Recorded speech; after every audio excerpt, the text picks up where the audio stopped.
भगवान की कृपा होती है ना महाराज तो अनल शीतलाई हो जाती। गोपद सिंधु अनल शीतलाई, वो स्वामी जी कह रहे हैं। तो इस प्रकार से बांध दिया गया। दुर्दांत दैत्य एक नंगी तलवार लेकर चला, बोला अब मैं मारूंगा तुझे, अब नहीं बच सकता। और ज्यों ही प्रहलाद को मारना चाहा महाराज, तो खंभ गड़गड़ानो, तड़तड़ानो, खड़खड़ानो,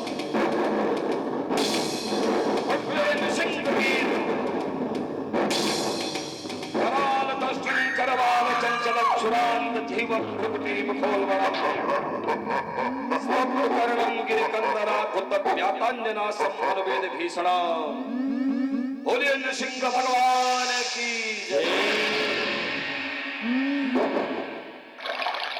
नृसिंह भगवान का प्राकट्य उस खंभे से हो गया और भगवान विचित्र रूप में थे, ना नर थे ना शेर थे, विचित्र रूप था।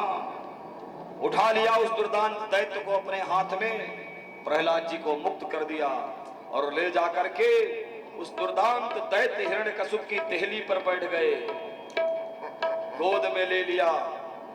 अट्टहास कर रहे हैं नृसिंह भगवान, बोले दैत्येंद्र हिरण्यकशिपु मैं कौन हो मुझे देख। बोले कुछ पता नहीं है आप कौन हैं, मैं नर हूं कि बानर, और ये क्या है इसे देख, ये अस्त्र है कि शस्त्र। बोले नहीं ये तो नखाग्र भाग है। अच्छा मैं जहां बैठा हूं ये ऊपर है कि नीचे। तो घर की देहरी जो होती है, देहली ना ऊपर में होती है ना नीचे में, इसलिए उस पर नहीं बैठना चाहिए।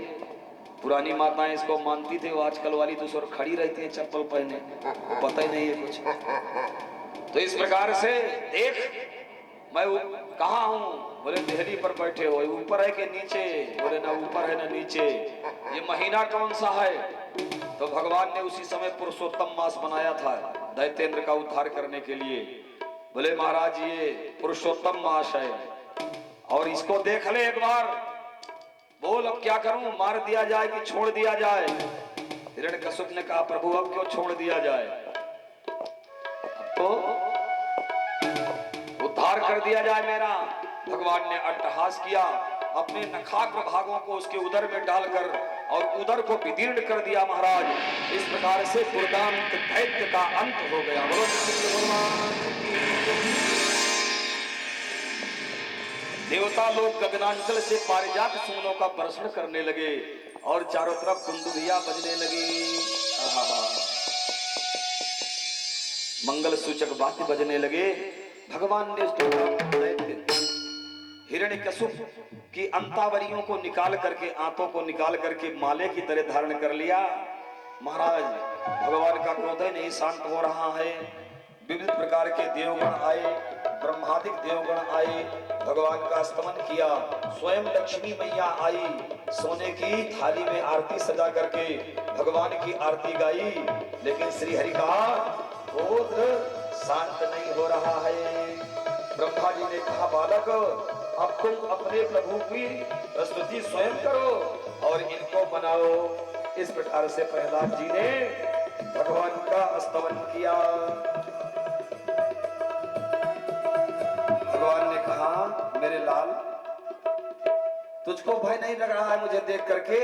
तो प्रहलाद ने क्या उत्तर दिया, दाहम विभेद्यति भयान कास्य। हे अजित, हे अजित ना हम विभेमी, मैं डर नहीं रहा हूं आपको देख करके। बोले क्यों नहीं डर रहे हो।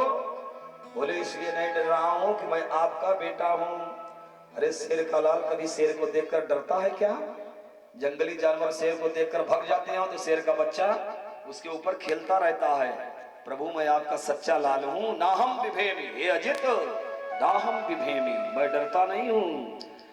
अन्य कई श्लोकों में स्तवन किया, समय भाव के कारण हम पूरा भाव आपको नहीं बता रहे हैं, समास विधि का आचरण ले रहे हैं। तो इस प्रकार से भगवान प्रसन्न हुए और अपने उस परम भक्त 43 श्लोकों में भगवान नृसिंह की स्तुति की थी। प्रहलाद ने अपने परम भक्त प्रहलाद को राज्य समर्पित कर दिया, राज्याभिषेक किया, प्रहलाद राजा बने। और इसी बीच त्रिपुर राक्षस का भी दहन हो गया। बोलो सच्चिदानंद भगवान की जय। अन्य आश्रमों के बारे में बताया, आगे मनमंत्रों का वर्णन आता है महाराज। हर मनमंत्र में भगवान का अवतार होता है। एक बार ग्राह को, गज को ग्राह के पास से छुड़ाने के लिए भगवान ने हरि अवतार धारण किया था।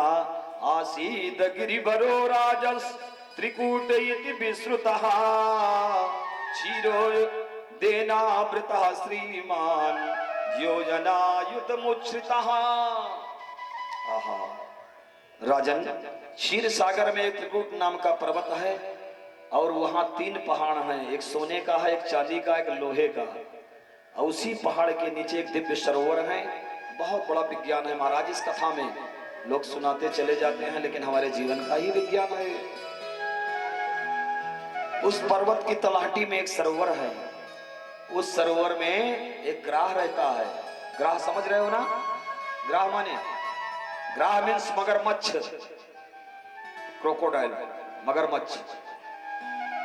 उसमें निवास कर रहा है और पानी पीने के लिए एक मतंग हाथी जाता है अपने परिजनों के साथ। और ग्राह माने मगरमच्छ उस हाथी के पैर को पकड़ लेता है, बहुत छुड़ाने की कोशिश करता है। परिजन लोग भी बड़ी सहायता करते हैं, हथनियां आती हैं, सूंड में सूंड लगा करके खींचती हैं, लेकिन जल में ग्राह का बल ज्यादा होता है, मगरमच्छ का नहीं छुड़ा पाती। हाथी को वो ग्राह मगरमच्छ अंदर ले जाता है। महाराज, जब वो डूबने की स्थिति में आ जाता है और थोड़ा सा सूंड ऊपर दिखाई पड़ता है, तब वो भगवान का स्तवन करता है, याद करता है कि हे प्रभु, मुझे अब तो छुड़ा लो, हे गोविंद हे गोपाल, अब तो जीवन हार